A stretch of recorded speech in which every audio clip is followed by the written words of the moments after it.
Well,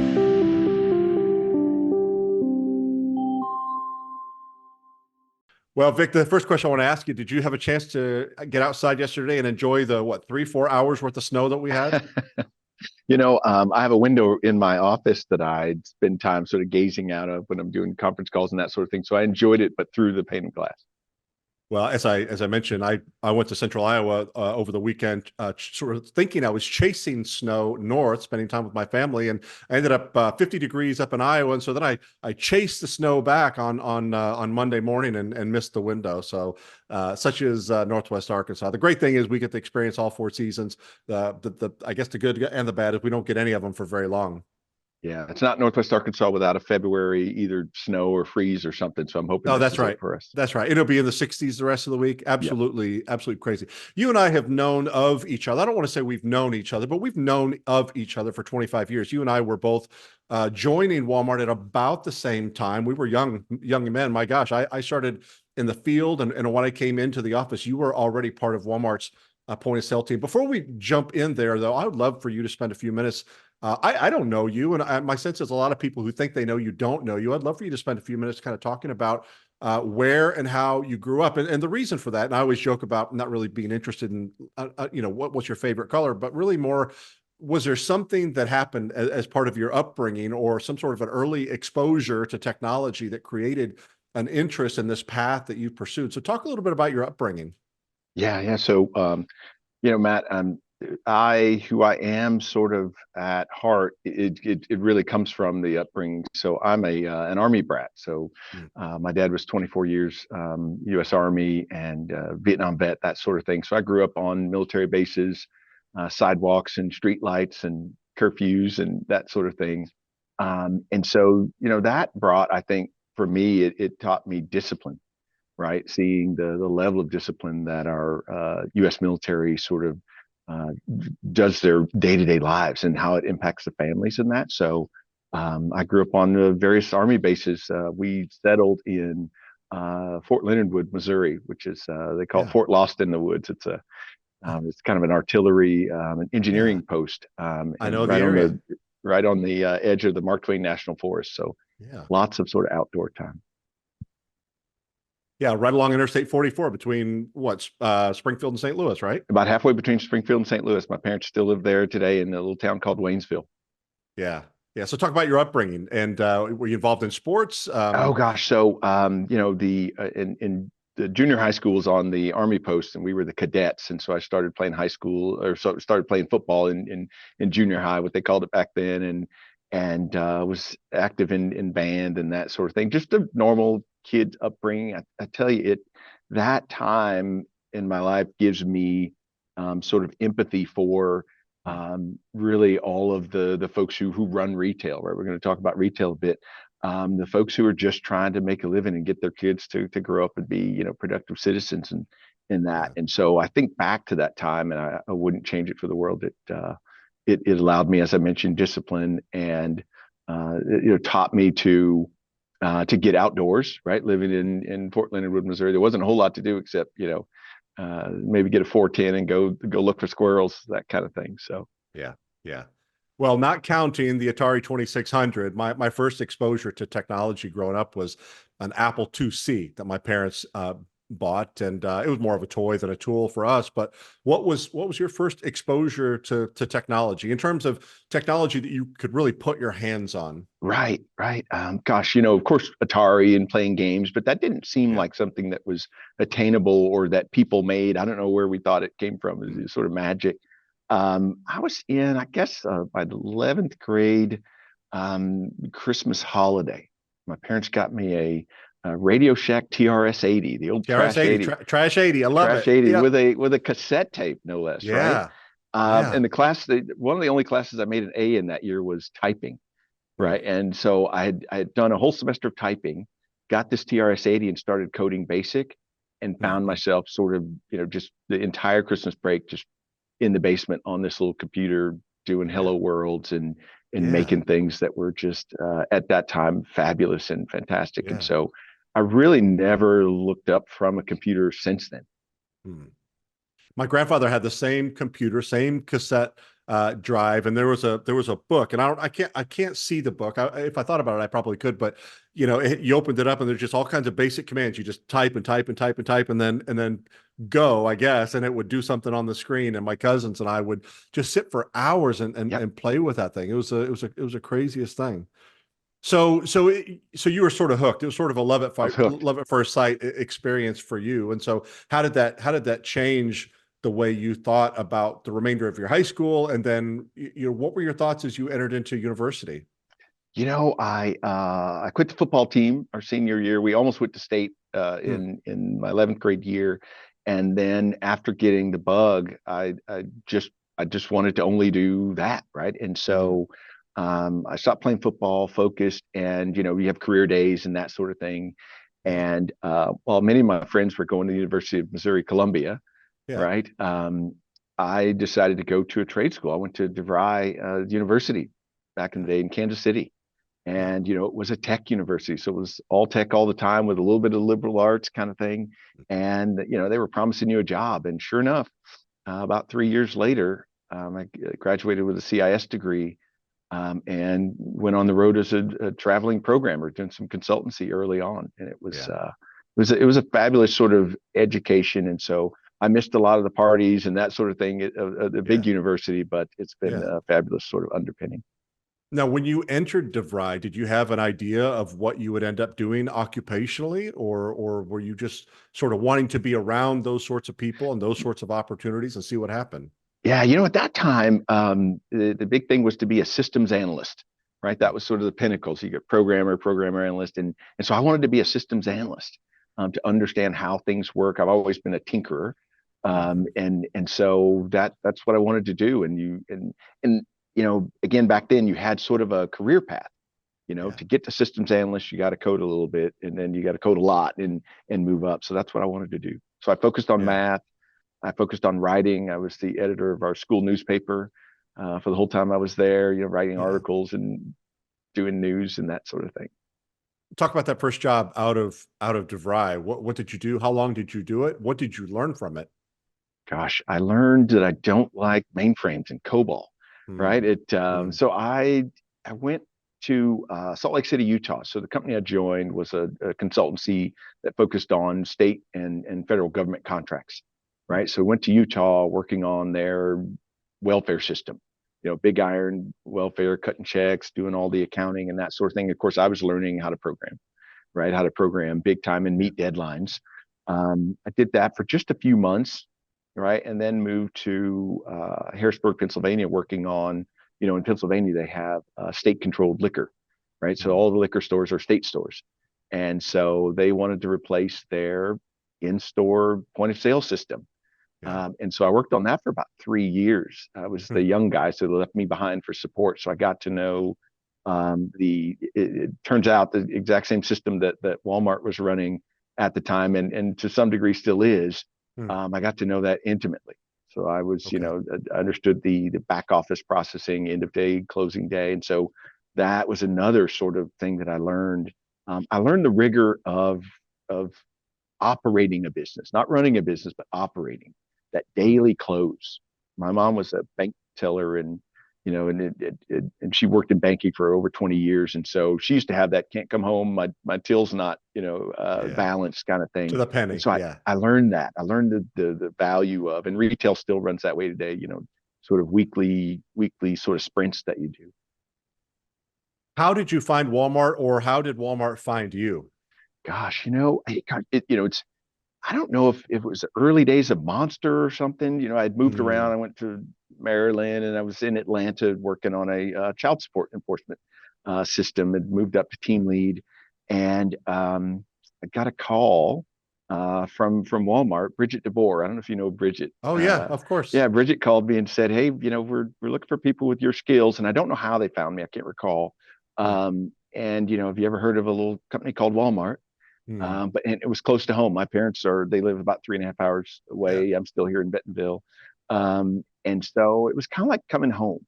Yeah. And after about, I don't know, 14 months living in Atlanta, I was pretty sure I didn't want to live in a big city. Mm. And so, yeah, I started in 1994 as programmer analyst on the point of sale team, developing, just about the time we were doing hypermart, so the early grocery Right. business. I Yeah. got in, and the rest is history. What was that transition like for you coming into Walmart? Because Walmart has always been known for having, a great big, unique, almost cult-like culture, right? I mean, very much family, especially in those days. Yeah, it was the transition, the discipline. So I'll go back to the discipline Mm, that I learned in the early days.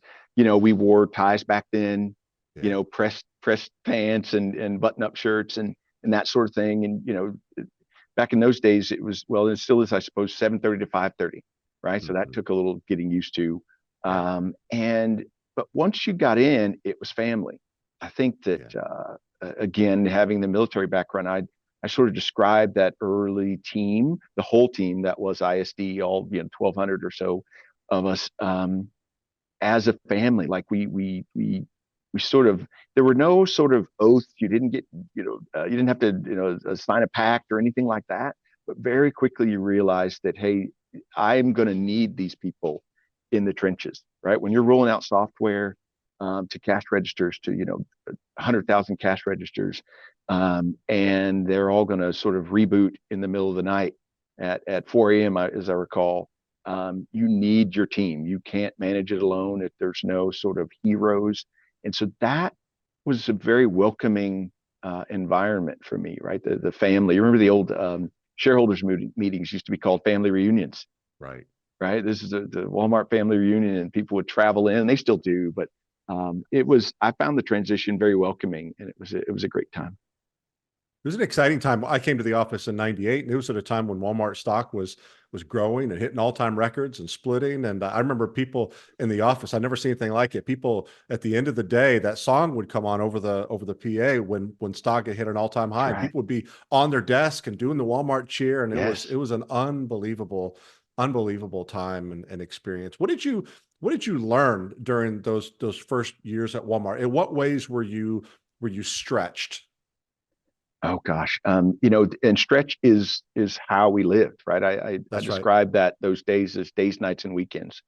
Walmart has, and I think this is where the sort of the cult sort of word comes from. Yeah. They have the culture is such that you feel personally responsible for the business, Yeah. right? Hmm. Even if I see Cheerios on the counter behind you, even if you're supplying Cheerios, that's your business, right? Yeah. And so I owned the point of sale business. I moved up to manage the team, was the third person in history to manage that business. I owned the business, right? I Yeah. took calls on the weekends. I learned empathy for store associates. Yeah. I used to, and it wasn't my idea. I can't take credit for it. I used to run the cash register in store 100 across from the office on Saturday morning, Yeah. right? You eat what you cook fashion, Yeah. and you haven't lived, right, until you've tried to identify this crazy vegetable that you've never seen, right, in Yeah. front of a mom with 3 kids, and she's trying to check out, and you're just trying to get through. You got your little smock on, and you write the code on this register, right? So Yeah. and that taught me empathy, right? Hmm. For if software is about, I would say empathy for the people you're developing it for. The Yeah. call them users, stakeholders, that sort of thing. Hmm. The code piece of it. So that's in that time that I switched from thinking about bits and bytes and shorts and longs in terms of integers and into how will this be used? The interface matters, even though it was what two line two 20 character lines, right, was the interface, and a 50 key keyboard was our world. But understanding the interface, and Hmm. so turn that into some changes, right? I also learned the grassroots philosophy, and to this day I've taken that learning. um, I remember I spent some time at JB Hunt. And we'll perhaps get there. And we did some Kaizen training, like a Six Yeah. Sigma, kind of the Toyota way.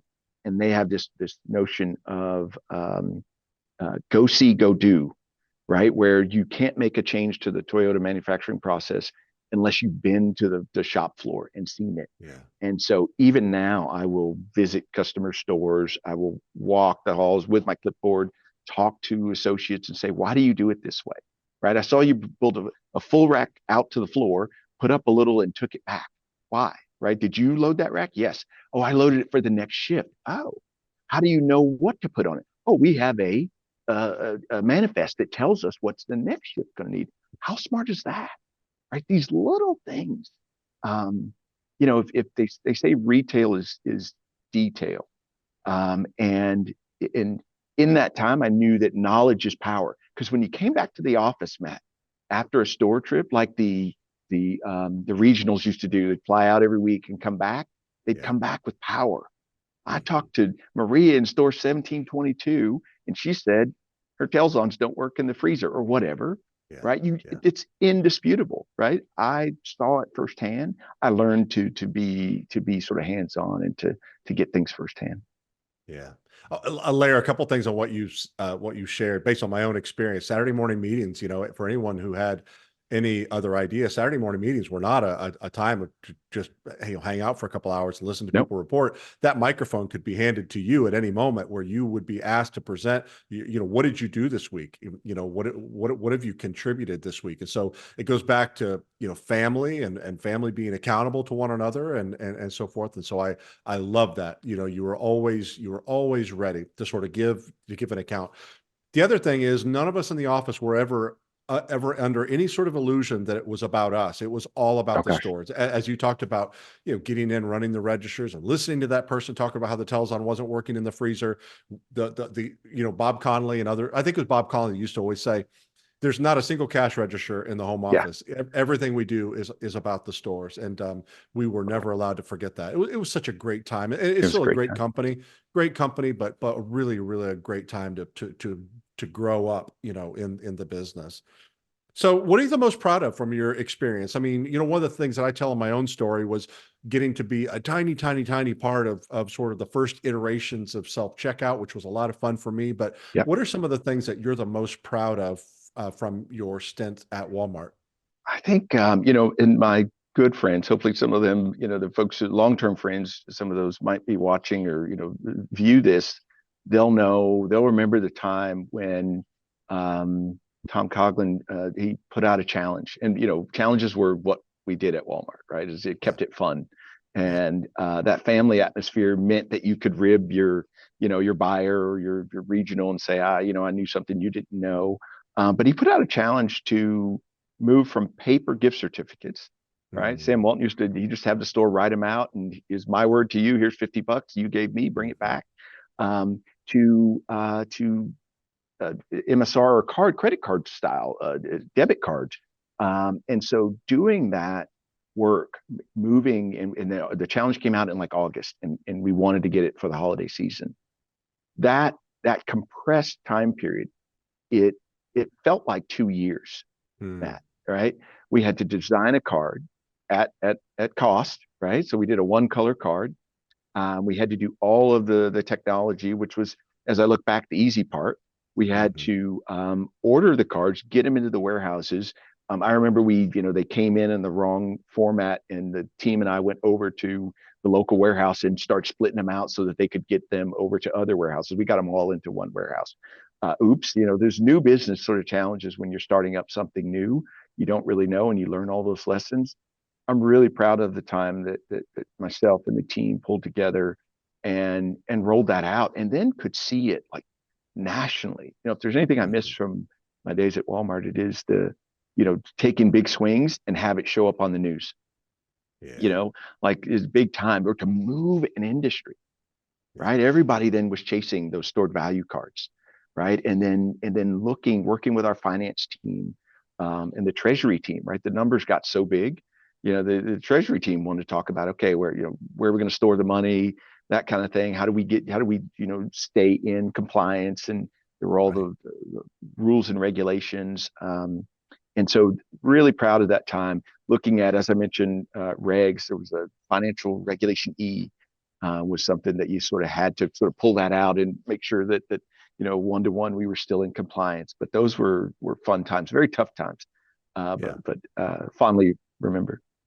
I think a lot of people would look at gift cards and see it just as an alternative means, for shoppers to pay for their things. But it was a real game changer from a finance standpoint, to be able to accrue all that Absolutely. money interest free, that could be leveraged in the short term, at least against growth. And obviously you had an obligation to the shopper, but it became a meaningful amount of cash that could be deployed. Oh, and again, back to the empathy, I would receive letters, right? The store 21, where I grew up, they'd photocopy a letter that they got from a customer that said, I had value on this card and it's not there, right? And they'd send it into the office and we would pour through it, stop everything. Customer feels like they didn't get, the right Yeah. thing done to them at Walmart, go through it. And I've written letters back Mhm. to customers. My apologies. Here's what we're going to do to take care of you. Talk to the store manager, make them feel special when they come Yeah. in. And it was a game changer for Yeah. really the industry, and the financial side was even more so. Yeah. So you had a great run at Had a Walmart, had great the run. opportunity to work alongside some really, really brilliant people. Talk about your transition to Microsoft, and what were some of your first responsibilities when you joined that team? I'll and I'll even go back a bit and say what sort of made me think that there should be more to do beyond Walmart. And I remember, Walmart has a long history of cross pollination Yeah. of leaders, right? Even Doug McMillan, right? If you look at his path, he's been around, right? He's done some different things, and I went over and spent a year as a buyer trainee in Department 22, Hmm. and but being the tech guy, so I moved from IT over into the buying again, empathy, right? Because now I was in the merchandising systems area at the time. Now you understand what it means, right? What it means to have reports come out on time and that sort of thing. And we're at the year beginning meeting, circa, I don't know, 2001 perhaps, and I'm with the buy team. We're about to present to store managers. I do the report for the week's reports Saturday morning. Dick Fish was the DMM. He's going to stand up and give the Yeah. report. And I'm in the hotel room. I got the reports all printed out, ready to go. I bolded the totals. Everything's good. I hand it to him, and he says, "Well, that's not right." And he looks in the middle of the page and says, "Our margin on that category is way higher than that." Hmm. And I realized at that time that I didn't even know how to read this report, right? I'm Hmm. printing it because it's data and formatting it well, but I don't understand what Yeah. it means. Yeah. And so at that time, I started to really get away from tech and build an affinity for the business side of retail. And so that's what sort of helped me to understand there's more here that can be done. Yeah. Um, as you know, our former Sam's Club CEO, Kevin Turner, Yeah. moved to Microsoft. He was the chief operating officer at Microsoft, and he hired a guy who I had worked under, who then hired me, and I joined their retail industry team in about 2008 or so. And with the first task of building out an innovation center. At Microsoft, we have this facility we call the Executive Briefing Center. And as part of that, we wanted to showcase a store environment with real tech, right? And so I did that for a little while, which meant lots of trips back and forth to Seattle, the Redmond area, Redmond, Washington, and started to learn the Microsoft business. The early days of Microsoft as well were a lot of sort of it reminded me of the early days of Walmart when Yeah. we would what was the mantra at Walmart? It was do it, try it, fix it, right? No fear, just do it. What's the worst that could happen? Do it in Yeah. a small enough sort of blast radius, if you will, such that you can't do much harm. If it's wrong, fix it. At least you tried, right? That was Yeah. sort of the Sam Walton mantra, Almost, and so we almost started a, doing that. almost a celebration of failure. Yes, yes. I remember those days. Yeah. Here's what I did, and we used to write correction of errors. What did you learn? How Yeah. will you never have it happen again? And we didn't hang our head, right? No. I know we're back to sort of Walmart, and you can't sort of, we are the foundation that we sort of grew up in. But Microsoft taught me the power of, I think, messaging and marketing. we love our PowerPoints, right? And so I started to see that, oh, not only so just what I learned about merchandising and the numbers, you need to learn how to read. Marketing, you need to understand your audience, right? You need to understand what do they care about. And so it wasn't about, the clipboard approach, going to a store and saying, how can I help you? Because there was a commercial transaction that needs to take place. So it's not about how can I help you? It's how can I, meet your needs through this, just it's what's going to, transact and then move forward to solutions. So just understanding the power of storytelling, demoing, and that sort of thing again, another great foundation for me. Yeah. So talk about the role that you serve in today with Microsoft, the kinds of work you're doing, the kinds of companies that you're partnering with. Sure, sure. So after it's been about 15 years in Mm, total at Microsoft, and the role has ebbed and flowed and changed. I mentioned marketing in the early days, espousing some of the new products. Now we're moved away. This really effectively the same area of the business, the um, industry go-to-market space. So I currently have responsibility for our America's go-to-market, which is North and South America. I lead a team of advisors, so an advisory practice where we advise our largest clients, so about 35, 40 in the Americas, from again, Canada to South America. And we advise them on how best to meet their business needs with technology. It's not always, I'll tell you, Microsoft core technology. Sometimes it's partners. We generally go to market through our partner ecosystem. When you're a mm, platform company, some of the interface and sort of the business logic gets written by others. And so we look after the business and make sure that we try to take friction out of the business and out of our customers' business. Customers like Safeway Albertsons out in the San Francisco area, helping them on their cloud journey, right? And many of these folks have celebrated, in the press and on LinkedIn, the milestones that they've achieved in terms of moving into a digital space. I think about Canadian Tire. It largely could be considered the Walmart of Canada, alongside Loblaws. Their transformation that they're undergoing, and they've been sort of public about that.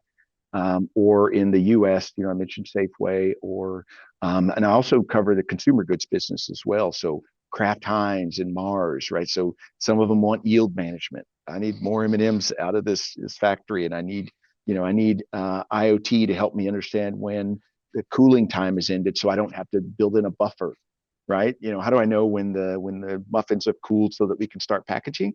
Well, you wait an extra 6 minutes, right? If you don't want to have a problem, or you digitize and get it right, on the money, and increase your yield, that sort of thing. So it's funny. I think in terms of the customers we engage and what they're trying to do, it's I would have to sort of recall and think hard about, well, what was the technology that they used to get that done? Some of it is sort of built into it's on the tin, but really getting close to customers is what we do today.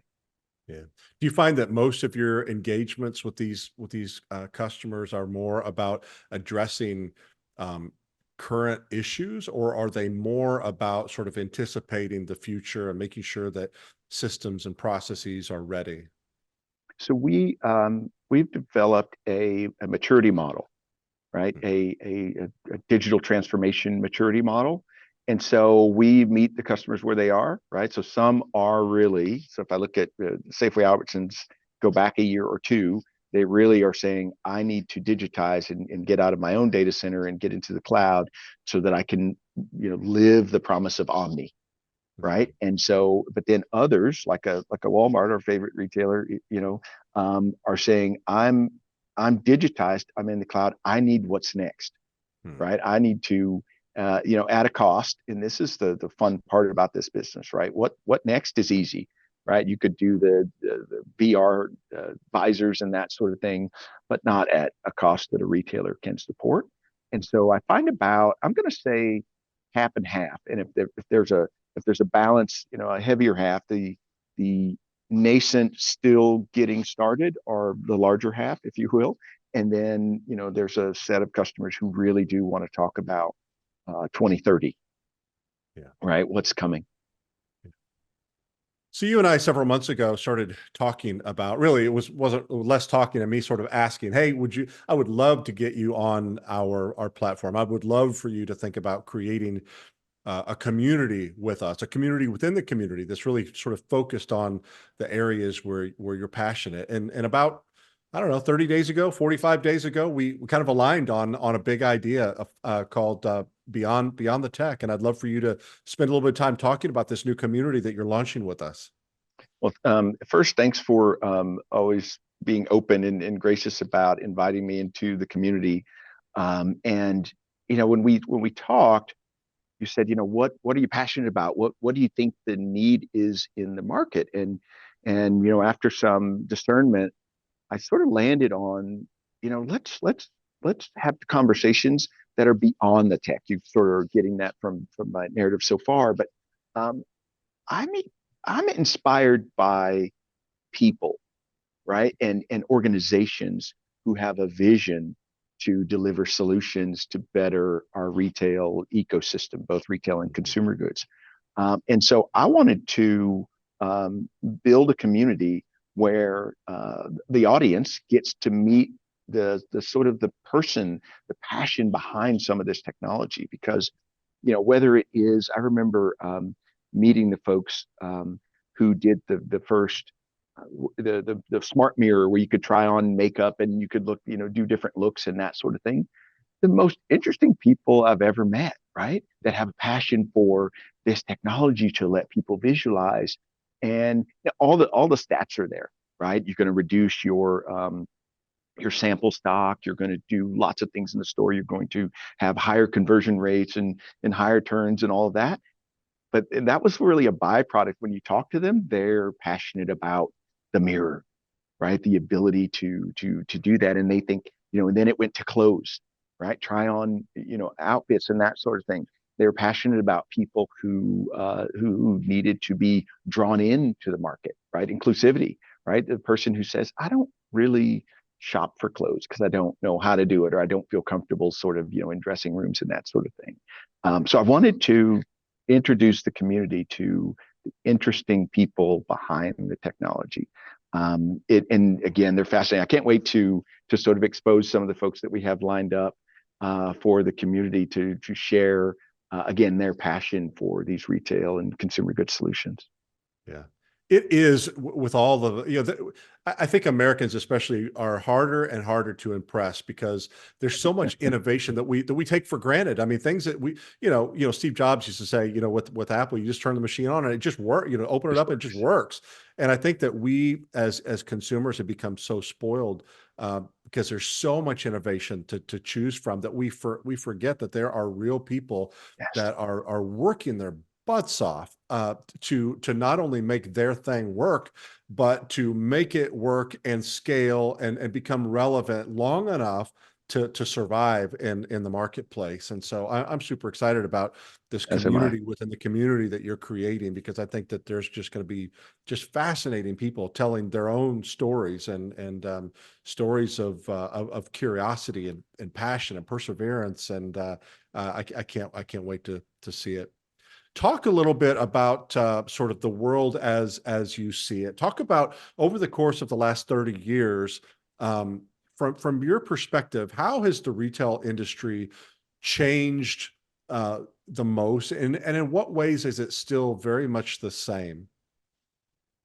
Yeah, I think that, and I'll sort of take that in reverse. I think it's very much the same in that this the balance the between the buy sell, that margin balance, and the challenges with managing to it are largely the same. Now, you have sort of complications like a global pandemic and a supply chain disruption that really complicate it.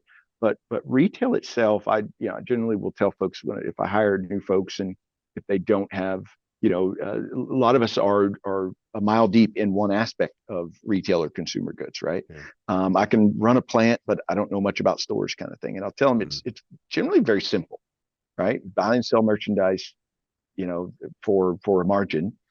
We've got a stock, store, move, the big domains.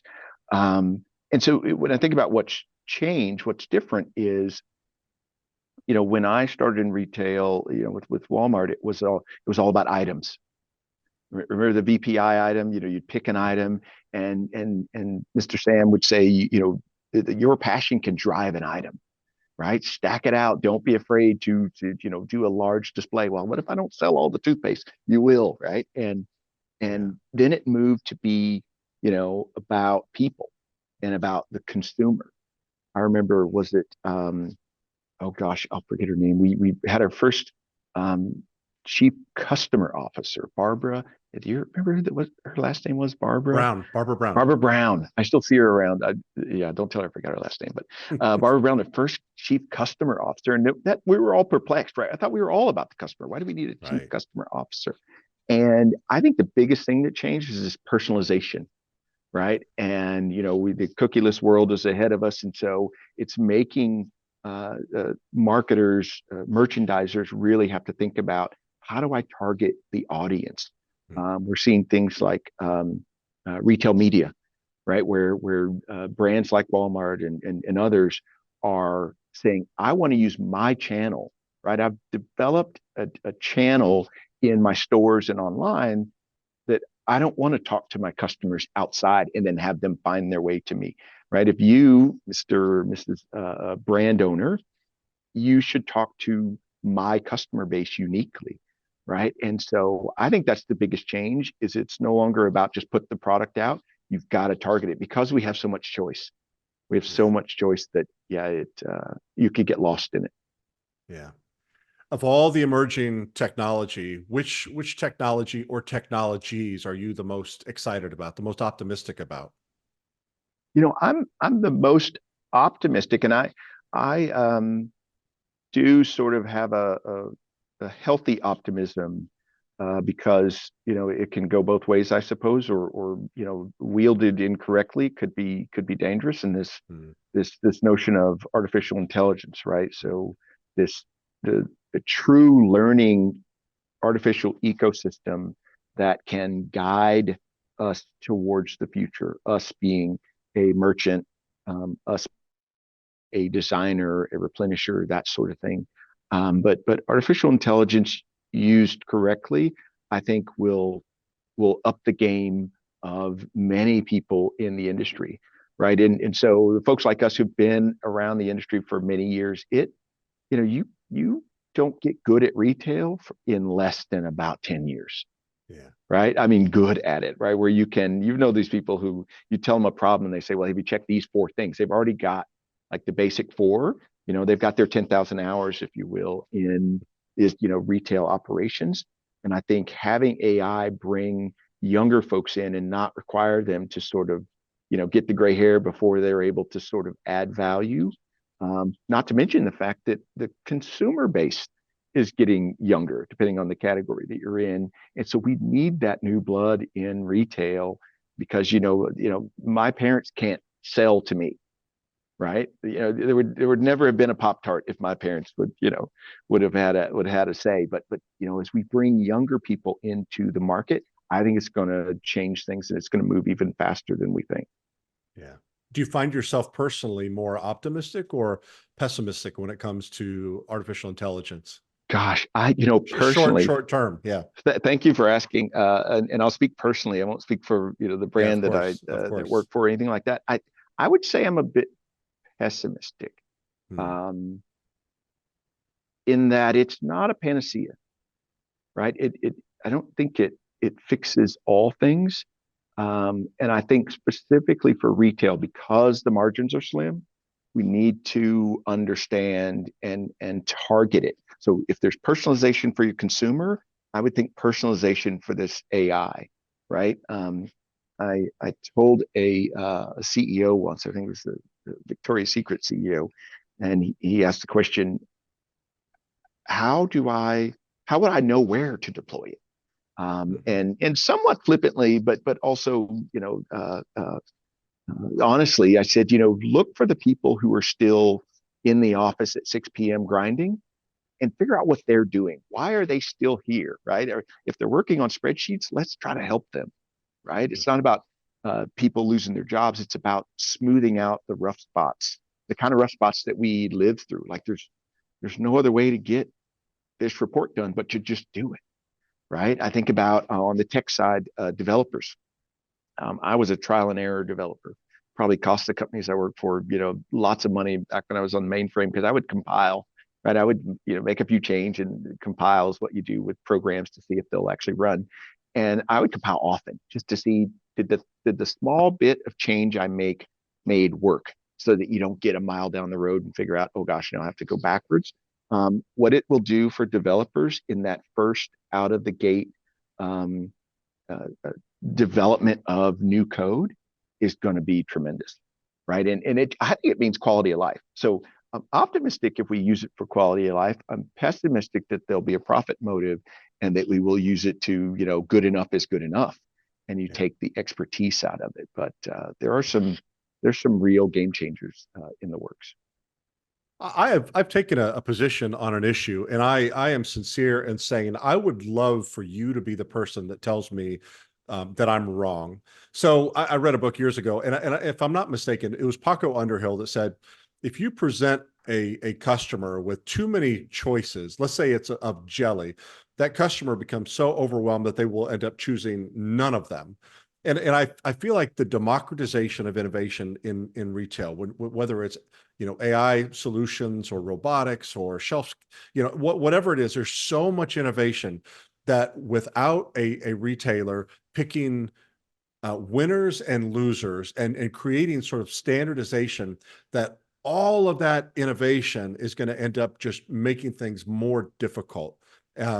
Because it becomes almost like too many choices for jelly. Which robotics company do you work with, and which company that's using algorithms to solve for on-shelf availability and predictive analytics with respect to even active shooters. What's your thought on innovation? Is there ever a such thing as having too much innovation with respect to the industry's ability to absorb it and put it to use? I'm going to say, I can't remember whether I'm going to disagree with you or not, but I'm going to suggest that too much is not a bad thing, or lots of choice is not bad. What we have to work on, right, is not making the innovation a Super Bowl commercial. Meaning, Mm. I can't pay $1 billion to try something, right? So innovation that has a low hurdle rate, a low cost of entry, I think should be done in mass. Do it as much as you can. And that's why the hardware intensive innovations don't sort of take off as well, because anything multiplied by 1,000 stores is a lot, or even 100 distribution centers.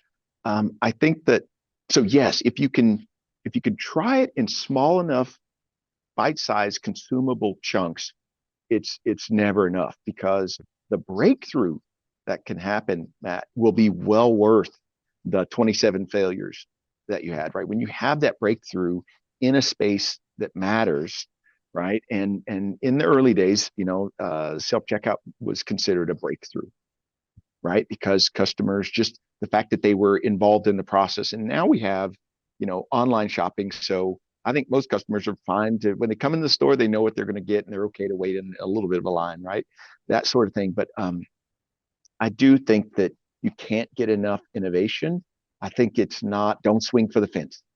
Don't swing for the fence. See if you can find something and then analyze the output, right? Here's another thing. It's the, peanut butter and jelly example. I'm allergic to peanut butter, so I've never had a peanut butter and jelly sandwich. But um, if you might find that the innovation you targeted at a dry goods grocery category might actually be fantastic for frozen, Hmm. right? And so that's the thing not to miss, is don't Those accidental discard, collisions. correct, don't discard the innovation results because it didn't meet the thing that you were trying to do. Find out, does it apply? Is it applicable anywhere else in the business? And then last point would be, standardization I think standardization is the enemy of innovation, right? I can remember the early days with cloud and sitting on the NRF, the National Retail Federation, has a standards board called ARTS, ARTS. And we were writing a position paper on cloud, and all the open source folks said, we need to standardize, right? And I said, well, how do you standardize on something that's being built, right? And you got first mover advantage. And so I think stepping out in front and trying things is very much warranted, especially in today's world. You don't want to be left behind. If you get caught flat-footed on something like pick up in store, if you can't see your way to deploying technology for the people who deliver out to the vehicle, some technology that's separate and distinct from what they're doing in the store, and you try to do it sort of the hard way, it's a bad experience. It's a bad experience for the consumer. And yes, that innovation of curbside will fail, but it's maybe because you didn't stack enough innovations or think it through fully. So I don't know if Yeah. I agreed with you or not. Yeah. Fair. I think that's a fair response. Having seen what you've seen and done what you've done and knowing what you know, what are you the most excited about for over the next 5 years, over the next 10 years? What are you the most excited about? I am, if from the retail and the consumer goods standpoint, if personalization is their sort of go-do, I'm most excited about the consumer's ability to curate, Hmm. right? To really hone in and sort of, yeah, dial in the channels that you want, right? And so thereby reducing choice, right? It's funny. So now I'm going to agree with you and say, as a consumer, too much choice is too much, Yeah. right? And so I think I'm really excited about consumers being able to, and we're seeing this happen mostly in the European market, Hmm. where, and it's heavily regulatory, and we don't love that so much, but giving the consumer choice is the thing I'm most excited about, because then Yeah. you will find out, are they buying because we stacked it high and sold it cheap? Or are they buying because we did the right targeting and then the right forecasting to be able to nail that market? I think it's going to change the game, and it's gonna rationalize assortments. I think we'll see a lot less choice. Again, I'm agreeing with you. I think we'll see a lot less choice because consumers will decide, but more nimbleness, right? More agility to be able to say, oh, it's winter now. Consumers are choosing comfort food. Let's swap out the grain free and let's go back to the high fructose corn syrup or whatever. I don't know what it would be, but that that agility is the thing I'm most excited about, because today, right, we look at a buy trip to whatever market you're buying from in October for the spring launch, right? Wow, right? And imagine compressing that. It doesn't work with apparel or anything, but any of the long lead times. But I think it's going to challenge our market to really address lead times, right? It might even bring back, for the U.S. market, some manufacturing here locally with, rightly so, with the cost right where it should be, because the consumer will demand it. You won't be able to make that call 5-7 months out.